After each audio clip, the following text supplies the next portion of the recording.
So last fall, my husband and I, we went to visit a church that some people that we knew were going to, and we just decided to visit.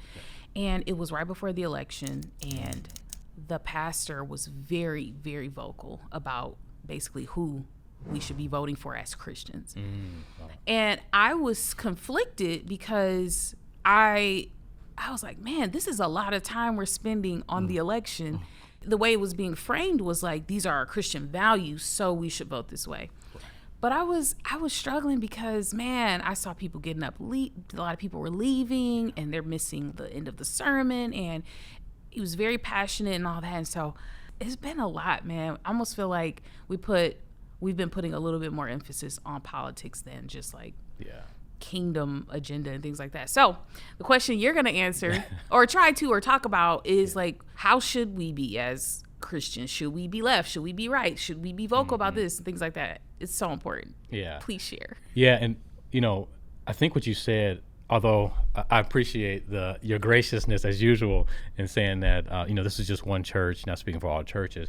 I do think it's an issue that has come up more than ever, at least in my lifetime, my 40 years on this earth. And you see it, and I think we might have talked about it in a previous episode where I think I mentioned the phrase political sectarianism and like Dr. John Anazu, and these are some folks that have noticed this shift in like political rhetoric in the landscape and whatnot. But anyway, I can go on and on talking about that, but I got to be focused here. So, right.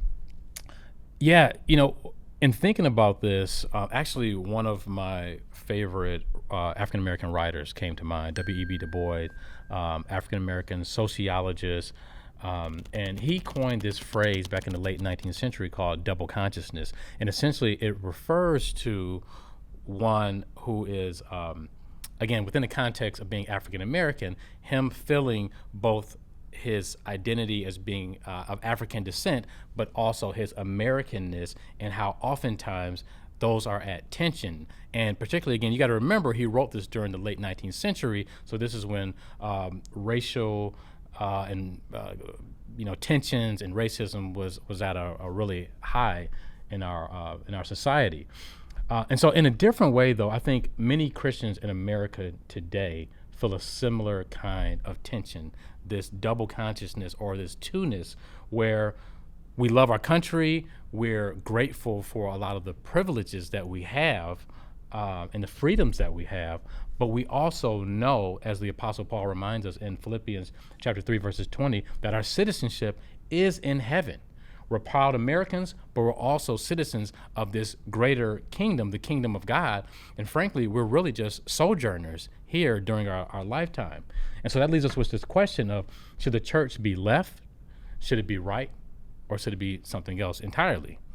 And I'll put forth today that I think the answer is actually something else. Now, last year, my Everyday Theology buddy and pastor, Jacob Lay, he led this 5-session seminar called Citizens. And one of the sessions was called Our Political Values. And what I loved about the overall seminar itself, but also this session, is not just about how thoughtful and truthful it was, but also, frankly, how it ruffled the feathers of some folks who might lean more towards the church being left, or who might lean more towards the church being right. And there's this one quote that he gave by a theologian. I apologize, I'm going to butcher the name, but I do want to give credit. Nile Saia. Again, apologies on the pronunciation. But it said that Christ has called his followers to form an alternative political community that lives in contradiction to the world, yet not aloof from it, to be in the world, but not of the world. I mean, if you listen, that is such a powerful vision. But the problem is, too often the church does the opposite. We're not living in the world without being of it. We're becoming more and more of the world. We say things like the church is becoming more political, but the truth is actually the opposite. Politics is doing more to seep into the church, and oftentimes, unfortunately, we're just following along with it. So where do we turn? Well, in that seminar, Jacob, and in that specific session, Jacob turned to Jesus' words in the Sermon on the Mount in Matthew chapter 5, verses 7, which lays out the values of God's kingdom. the values of our true and everlasting citizenship. And these kingdom values can guide us in how we engage politics and how we do this without actually losing sight of who we are and without breaking fellowship with other believers who might feel or vote differently than us. So what I'm about to do is quickly go through the categories that Jacob used to orient our political values. So Jacob, thank you, brother. All right. The values. So the first one is the values of God's kingdom are counterintuitive and countercultural. So Jesus begins the Sermon on the Mount with what we know as the Beatitude, or these 9 blessings for those who live in ways that often are surprising in our culture and that the world doesn't celebrate. So you probably remember things like, blessed are the poor in spirit, blessed are the meek, blessed are those who mourn. Now, if you think about those statements, those aren't exactly political, good political statements or slogans, but that's the point. God's kingdom flips the script on what we cherish in this world. It tells us that the one who truly flourishes are not the powerful or the wealthy or the loudest voices, but the humble, the merciful, the peacemakers. And that's the culture of heaven. It's radically different from the culture wars of earth. Now, the second one is the values of God's kingdom create a prophetic witnessing community. So right after the Beatitudes, Jesus tells his disciples, you are the salt of the earth.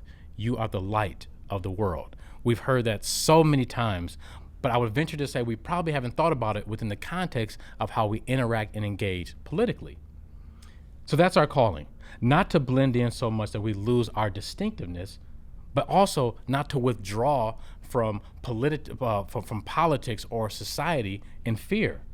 Salt preserves and light shines. The church should be a community so distinct in our love of neighbor and our mercy and our pursuit of justice that the world sees something radically different, something hopeful. Our politics should flow from that witness, not the other way around. So the next one is the values of God's kingdom focus on a deeper righteousness.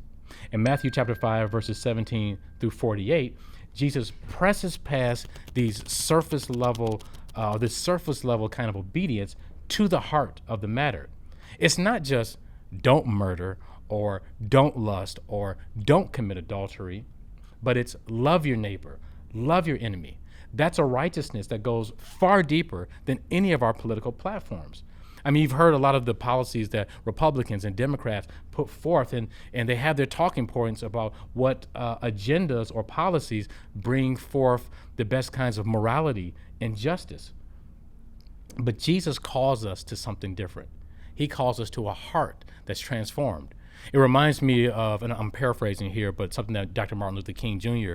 once said, where he said, laws have their place. Laws are good in stopping us from getting hurt and whatnot, but ultimate change comes from the heart. So that's what being a citizen of the kingdom means, having a heart transformed by love. Kingdom righteousness is not about scoring political points. It's about becoming people who embody God's character in every way of life, including in our politics. We got 2 more here. So the next one is the values of God's kingdom lead to countercultural living. So then in Matthew chapter 6, verses 1 through chapter 7, verses 27, Jesus shows us what kingdom living looks like. Giving in secret, praying sincerely, trusting God with our daily bread, refusing to serve both God and money, not worrying about tomorrow, and treating others the way we want to be treated, building our lives on the rock of his word. Now, this kind of life cuts against the grain of both left and right. It doesn't fit neatly into any of our earthly categories. Why? Because frankly, it's rooted in the kingdom of God. It's not of this world. A kingdom where the poor are blessed, enemies are loved, and the last are first. I mean, think about that. You don't hear those phrases being used in any kind of political slogans. And then finally, the values of God's kingdom lead to a countercultural community. When individuals live out these values, it naturally forms a very different kind of community, a church that forgives when we're wrong, that cares for the vulnerable, that practices generosity, that treats every person like they're created in the image of God, and therefore of immeasurable worth, value, and dignity. That's the kind of community that doesn't just lean left or right, it leans heavenward. And when the church embodies this countercultural community, it provides a powerful witness in a divided world. So, as Jen mentioned earlier, should the church be left, right, or something else? I'd say something else. We are citizens of heaven, called to live out the values of that kingdom right here in this moment in our very polarized world. But that brings me to a quote that struck me when I read it last year. It's the very first sentence of chapter 1 of Michael Ware's book, The Spirit of Our Politics. And in it, he writes, we can't separate out the kind of politics we have from the kind of people we are. And that's the heart of it. If we are kingdom people, our politics will reflect kingdom values. If we remember to belong to Jesus before we belong to any party, we'll truly find our way. Hey everyone, I'm Jacob from Everyday Theology, and Everyday Theology is a product of Woodside Bible Church. And if you didn't know, Woodside Bible Church is located in Southeast Michigan. We actually have 14 campuses in the Metro Detroit area. And so if you are in Southeast Michigan, we would love to have you join us on a Sunday morning. You can find out more information on our website about where our locations are and how to get involved here at woodsidebible.org.